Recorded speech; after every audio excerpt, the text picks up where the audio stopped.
Right, let's dive deep today. We're going to be talking all about action. You know, that idea that deeds, not words, are really what make a difference.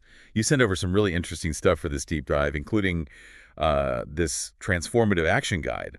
And gotta say, it's got me thinking. What's so fascinating to me that the idea just seems to pop up everywhere. History, philosophy, you name it. It's like it's this universal truth about what it means to be human. You're right, and this guide really gets into that. It's saying that real change, like the kind that really changes us, comes from what we do, not just what we say. They even go so far as to throw in the Latin acta non verba. Right. And that Latin phrase reminds us that it's our actions that reflect what we really value. And this is something that goes way back. Did you know that in the 1700s and 1800s, people were communicating with like pictures and symbols? Oh, really? Yeah, they called it this rebus style. And you know how they represented the word knot? Huh. With a knot, like in a rope, Huh, interesting. like tying things together. Not just words, right? Yeah, Actions. Yeah, those visual metaphors can really stick with you. Hmm. And speaking of things that stick, this guide is full of these great quotes that really hit on this whole idea of deeds, not words. One that really stuck with me was Napoleon Hill. He said, "Deeds and not words are what count most." It's so simple, but so powerful. I mean, you can talk all day long about, your dreams, your goals, but it's what you do, the actions you take that really make your reality. It's so true. It's easy to get caught up in all the talking and the planning, especially now when everyone's online sharing their opinion. It feels like this is such a wake-up call. Stop Yeah. talking, start doing. Exactly. And this guide, it doesn't just preach action. It actually gives you real world examples, people who live this philosophy and, well, change the world. Yeah, the historical figures they highlight are pretty incredible, like Rosa Parks. Her refusal to give up her seat on that bus, a segregated bus, back in 1955. I mean, that wasn't just about a seat on the bus. That was about a whole movement. Think of the courage it took back then. I mean, with all the racism and the very real threat of violence, that action was what sparked the Montgomery bus boycott, which became this huge turning point for the civil rights movement. It really shows how even a small act of defiance can just ripple out and cause all this social change. It's mind-blowing when you think about it like that. And then there's Mahatma Gandhi. I mean, his whole philosophy was nonviolent resistance. Absolutely. The guide focuses in on the Salt March in 1930 when he led thousands of Indians on this 240-mile walk to protest the British salt tax. Yeah. That act of civil disobedience, it was a huge challenge to British rule. It helped pave the way for India's independence. But, the effects of Gandhi's actions went even further. They inspired similar movements for social justice all over the globe. It really is amazing to see how aligning your actions with your deepest beliefs can be so powerful. It's incredible how deeds, not words, played out in such different ways, Mhm. from that very quiet act of defiance to this mass movement that literally changed the course of history. And the guide doesn't even stop there. It talks about Mohamed Bouazizi, whose story, while it is tragic, it really just shows the power of individual action, It does. you know? Bouazizi was a Tunisian street vendor. He was struggling. When authorities confiscated his fruit cart, he set himself on fire, in It's protest. a powerful story. It is. Tragic. Oh, it's tragic for sure. But that sparked the Tunisian Revolution and triggered all those Arab Spring uprisings. It's just this stark reminder that even acts that come from a place of real desperation can be the catalyst for huge social and political change. You realize that sometimes it just takes one powerful action, you know, to shine a light on something that's not right and to bring people together to demand change. And then you have Greta Thunberg, a young climate activist who is making history right now. She's not just talking about climate change. She's out there organizing these school strikes, delivering these powerful speeches. I mean, even at global summits. What I find so inspiring about Greta is, she's empowered a whole generation to go out there and demand action on this issue. She shows us that you don't have to wait till you're older or you have more power to make a difference. You can start taking action now, today. It's amazing, right, to see how one person's commitment to action can create this ripple effect. Yeah. And then there's Jack Fussell. This guy ran across America, 62 years old, to raise awareness for Alzheimer's after going through his own health struggles. That's right. He ran all the way from California to New York City, Wow. showing the world that even in the face of personal challenges, we can choose action. It's amazing. All these stories are all so powerful. But what I really notice is the courage. Each of these individuals, Rosa Parks, Gandhi, Bouazizi, Greta Thunberg, Jack Fussell, They all stepped outside of their comfort zones. They faced their fears. They took action, even when it was risky, or even when they didn't know what would happen. Their stories are powerful because they show us that real change, well, it usually requires being bold Mm-hmm. and to act even when you don't know what's going to happen. Yeah, it's not always about those big heroic acts, right? Right. Deeds, not words, is something we can apply to every part of our lives, from our personal goals to how we interact with people every day. But I have to ask, is there science behind this? That's what I was wondering too. Is there actual research that says like taking action is more effective than just thinking or talking about something? There is, and it's actually really fascinating. Studies have shown that people who make detailed action plans, they're way more likely to achieve their goals. It's like having a roadmap, instead of just a vague idea of where you want to go. That makes a lot of sense, actually. It's like that saying, a goal without a plan is just a wish. Right. But what about those of us who struggle with actually taking action? The Right. people who, get stuck in their heads or feel kind of overwhelmed when they think about having to make a change. What does the research say about that? It says a lot. There's research on what they call action-oriented coping. And it shows that people who actually face their challenges and then take steps to try and solve their problems, well, they end up with greater well-being and resilience. It's about switching from passively worrying about something to actually trying to solve the problem. So instead of just getting kind of stuck in those negative thoughts or avoiding our problems, we should be focusing on doing something, taking those practical steps to try to address the situation. Exactly. That sounds a lot more empowering. But how does that actually work? Like, what's happening in our brains when we choose to do something rather than nothing? Well, that's when things get really interesting. Research actually suggests that taking action, even little steps, it triggers these positive effects in the brain. It can actually change your stress hormone levels, increase your sense of agency, and it can even boost your confidence. So it's not just like a mindset thing, it's actually changing our biology. Yeah. That's pretty wild. So we've seen how deeds, not words, is actually Yeah. played out in history. We've heard all the inspiring stories, and we even have the science to back it up. Now, let's get a little personal. How can you, our listener, use this philosophy to make some real changes in your own life? Well, the great news is that this transformative action guide, it gives us some concrete steps that we can all take. It starts with something that seems really simple, but it's so powerful. Setting clear goals. Okay, but what does that actually mean? Setting clear goals. Right. It sounds kind of vague, but it's all about getting specific. Instead of just saying, I want to be healthier, you got to think about what that looks like for you. Do you want to work out more? Eat better? Lose weight? Get more sleep? The more specific your goals are, the easier it is to figure out how to actually get there. So instead of just saying, I want to be healthier, you might say, I want to walk 30 minutes every day, or I want to cook at home 5 nights a week, or something like that. Exactly. The clearer your goals are, the more focused you can be when you're trying to reach them. And then once you have those clear goals, the next step is to make a plan. Break those big, kind of scary goals down into smaller steps that you can actually manage. It's like building a staircase. You don't just jump to the top. I love that. It makes taking action feel a lot less intimidating. So let's say your goal is to write a novel. That can feel really overwhelming. But if you break it down into those smaller steps, like writing a page a day or coming up with an outline or even just joining a writing group, it suddenly becomes much more achievable. Right. But even with a plan, staying focused and motivated to take those steps, well, it can be tough. Life gets in the way, right? We get busy, we get discouraged. So how do you stay on track? How do you keep going when you feel like giving up? It's like we need some kind of internal compass, to keep us pointed in the right direction, especially when things get tough. What does the guide say about that? One of the most powerful tools we have is, well, focusing on the present moment.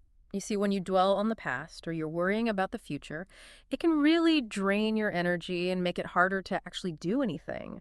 But if you can just bring your attention to what's happening right here, right now, then things start to feel a little more, well, natural. And you have a lot more energy. I get what you mean. It's like when you're so worried about what might happen that you just freeze up. But when you can focus on what you can do right now, in this moment, well, things can start to move. But how do we do that? How do we train our minds to stay present? That's where mindfulness practices come in. Even something as simple as taking a few deep breaths before you start a task, well, that can help you to bring your attention back to the present moment. And there are tons of guided meditations and mindfulness apps out there now that can really help you train your brain to stay focused. Those are some great tips. Yeah. But let's be honest, we're not always going to feel motivated or focused for that matter. Sometimes we're going to hit a wall Yeah. or even totally fail. How do we deal with those moments, those setbacks, and keep going? Well, one of the big messages in this transformative action guide is to, cultivate discipline and perseverance. Real transformation, well, it takes consistent effort, right? Right. And the ability to bounce back from challenges. Yeah. Think about it like building a muscle. Okay. The more you practice discipline and perseverance, the stronger those muscles get, and the easier it becomes to stick with your goals, even when things are tough. So instead of just giving up when things get hard, we learn to see those challenges as opportunities to grow. But how do we actually do that? Like, how do you actually build those muscles of discipline and perseverance? One thing that really helps is finding an accountability partner, someone who can support you, encourage you, and maybe even give you a little push when you need it. Yeah, I like that. It's like having a teammate for your own personal growth. Exactly. Having someone to share your goals with and check in with regularly can really help you stay on track. But what about when we, mess up? We're not going to be successful at everything we try.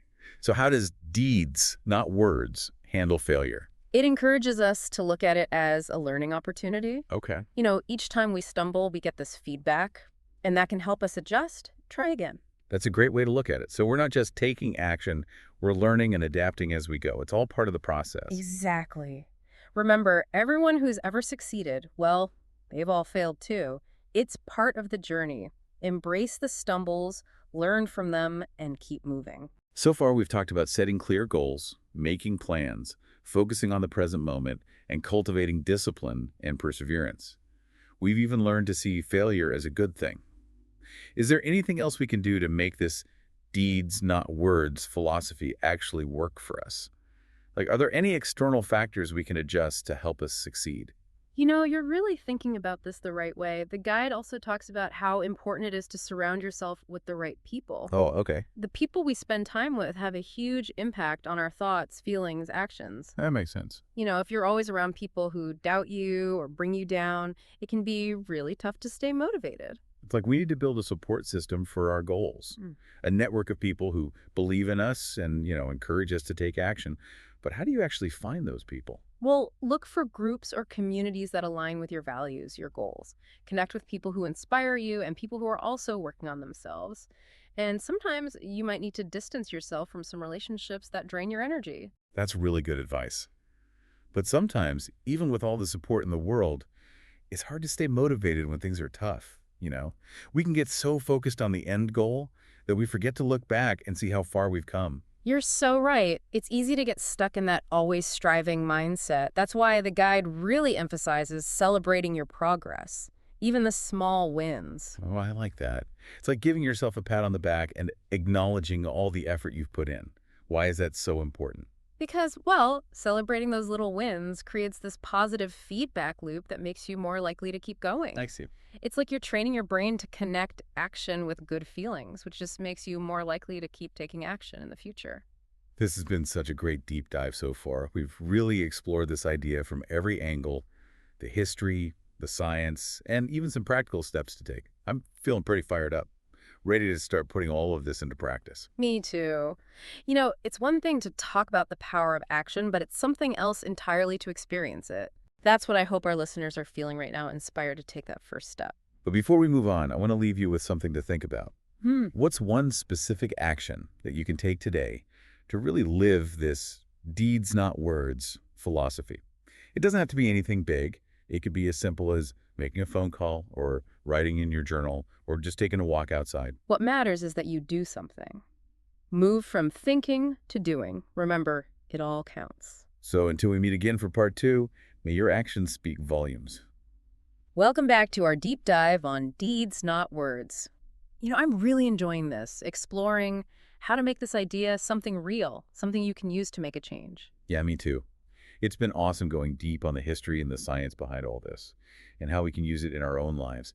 Remember those inspiring figures we talked about?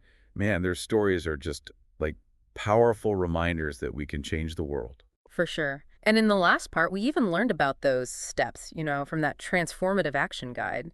Things like figuring out your goals, making a plan, and focusing on right now. We even talked about how to be disciplined, how to stick with it even when things get hard, and how to actually learn from your mistakes. Yeah. And we can't forget surrounding ourselves with the right people and celebrating even those little wins. It's like we're building this whole toolbox for like making things happen. Exactly. Each one of those things is so important for our own personal growth. But there's something else about deeds, not words, that I think is really cool. It's about how our actions can affect other people. Remember Rosa Parks? Her little act of defiance sparked a whole movement. Right. And Gandhi's Salt March led to India's independence and inspired people all over the world. I mean, those weren't just random events. They were like catalysts. Wow. Yeah. It really shows you how much impact one person can have. It's like, Yeah. it's not just about changing our own lives. It's about changing the world around us too. Yeah. Exactly. And it's not just those, historical figures. Every action we take, every choice we make, it sends out these little ripples, affecting people in ways we don't even realize, kind of like the butterfly effect. Okay. You're really getting me thinking here. It's like that quote, be the change you want to see in the world. It's not just something nice to say. It's a call to action. Our actions can inspire other people, motivate them, create change, not just in ourselves, but in our families, communities, and maybe even the whole world. You got it. It's not just what we do for ourselves, it's about the impact those actions have on others. It's about knowing those ripples are happening and trying to make them good ripples. So how do we do that? How do we make sure those ripples are good ones? How do we maximize that positive impact and make the world a better place? It seems kind of hard. It might seem like a lot, but I think it starts with something pretty simple. You have to align your actions with your values. When you act in a way that's true to your beliefs and what you stand for, then your actions carry more weight. They connect with people on a deeper level, and they inspire other people to do the same. Okay, I see what you mean. So if you value kindness, for example, you should try to be kind to everyone, even when it's hard. Exactly. If you believe in sustainability, then you make choices that reflect that belief in your life. Right. It's about walking the walk, not just talking the talk. And when you do that consistently, well, you create this ripple effect that goes beyond just you. You become like a role model, showing people it's possible to actually live a life that's true to what you believe in. Like you're planting these seeds of positive change everywhere you go. That's such a good way to think about it. It's like a chain reaction of positive actions, Yeah. right? One person's act of kindness inspires another, and so on. And that's how change happens, right? It's not just about what one person does. It's about the impact of all those little actions, how they build on each other and create this momentum for good that can change whole societies. It's like a snowball effect, gathering more and more power as it rolls along. This is so cool. It makes me want to go do something good right now. Are there any other things we can do, like practical things, to make those positive ripples even bigger? Sure. Well, let's start with something easy that everyone can do. Be kind. Think about it. A real smile, a nice compliment, offering to help, all these things can brighten someone's day. And it could inspire them to do something nice for someone else. It's like this little spark of good that can start a whole chain reaction. You're right. It's free to be kind. We should all be more mindful of how our actions affect others and try to spread kindness wherever we go. It's like that saying, a single act of kindness throws out roots in all directions, and the roots spring up and make new trees. What are some other ways we can create those ripples of good vibes? Don't forget about the ripple effect on our families, especially our kids. They're always watching, always learning from us. They see how we deal with the world, with problems, how we treat other people. They soak it all up, even when we don't realize it. Wow. Yeah, that's a lot of responsibility. Mhm. We're shaping the next generation with everything we do. So if we want our kids to be kind, strong, and ready to take action, then we have to show them how to do that. Exactly. We have to show them, not just tell them, what it means to live a life with purpose. It's like that saying, don't worry that children never listen to you. Worry that they're always watching you. That's it. And this ripple effect goes beyond our families, too. We can make a difference in our communities by getting involved in things we care about, volunteering, supporting local businesses, and speaking up for things that align with our values. It's about being a part of things, right? Yeah. Contributing our talents to make our communities better places for everyone. Exactly. And we can't forget about how powerful our voices can be. We have so many ways to share our stories, our ideas, and encourage other people to take action. It's true. Social media, blogs, podcasts, they all give us a voice and a way to connect with people, to talk about what matters and get people to make a change. And even if you don't have thousands of followers or whatever, you can still use your voice. Talk to your family and friends. Share things that matter to you. Stand up for what you believe in, even when it feels a little scary. I love that. It reminds me that we can all make a difference and that our actions, even the small ones, can have this ripple effect that goes way beyond ourselves. It's like we're all drops in the ocean, but together we make up the whole sea.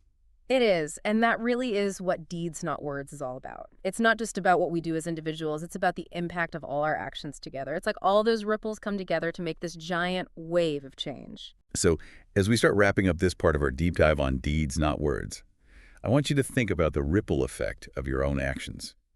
What kind of mark do you want to leave on the world? What kind of legacy do you want to leave behind? And most importantly, what can you do today, right now, to make a difference? This is something we should all think about, and I can't wait to talk about it more with you in the last part of our deep dive. Until then, remember, your actions matter, your choices have power, and the world is waiting to see what you'll do next. Welcome back, everyone. We're in the home stretch now of our deep dive into deeds, not words. What a journey it's been. It has been. We've gone so deep into like the history of this idea, the science behind it, even, like the actual steps to take. And last time, we really got you thinking about how your actions can affect other people and how you can use those actions to make a positive impact on the world. It's pretty powerful stuff, don't you think? Yeah, it makes you realize that changing yourself is just the beginning, right? It's like we're all part of something bigger. And our actions, even the small ones, can affect the whole system. Exactly. Like those actions can create this wave of positive change that reaches way beyond just us, influencing our families, our communities, even, maybe the whole world. Like we're all pushing humanity forward together. Okay, so we've covered so much. But as we wrap up this deep dive, I want to bring it back to you.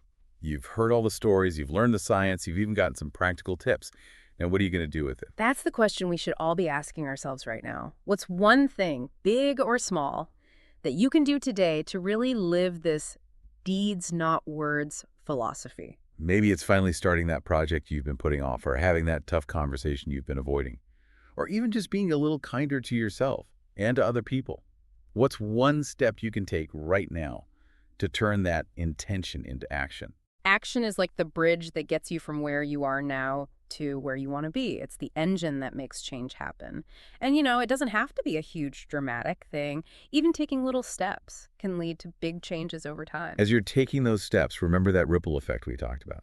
Your actions have this amazing power to inspire other people, to start this chain reaction of good that can change lives and communities. So go out there and show the world what you're made of. Let your actions be that force for good that the world needs. And, until next time, keep on exploring. That's all for this deep dive, everyone. Until next time.